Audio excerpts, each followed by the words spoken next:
పరిగెత్తేస్తోంది మనసు అని అనిపించింది అనుకోండి, మార్చేయాలి ధ్యానంలో. మీరు ఒక బంగారు పళ్ళెం పట్టుకొచ్చి ఆ కుడి పాదం కింద పెట్టాడు కదా, స్వామి ఒక్కసారి నీళ్లు పోసుకుంటాను అంటే ఆయన కుడి పాదం ఇలా పైకెత్తితే మీరు పళ్ళెం కింద పెట్టి దాంట్లో మల్లె పువ్వులు వేస్తే ఆయన పాదం కింద పెడితే మీ భార్య బంగారు చెంబుతో నీళ్లు పోస్తుంటే మీరు ఆయన పాదాన్ని ఇలా కడుగుతున్నారనుకోండి, కడుగుతుంటే ఆయన పాదం అంతా చేత్తో పట్టు కడిగి వెనక్కి చెయ్యి తగలదు కదూ,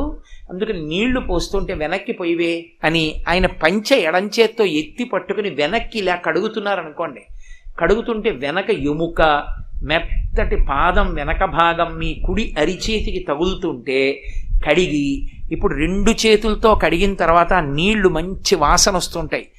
ఉద్ధరిణితో ఆ నీళ్లు తీసుకుని ఇలా కుడి చేతిలో పోసుకొని 3 మాటలు పుచ్చుకుని ఆ చెయ్యి కడుక్కొని పళ్ళెం తీసి పక్కన పెట్టి మళ్ళీ కింద పెట్టిన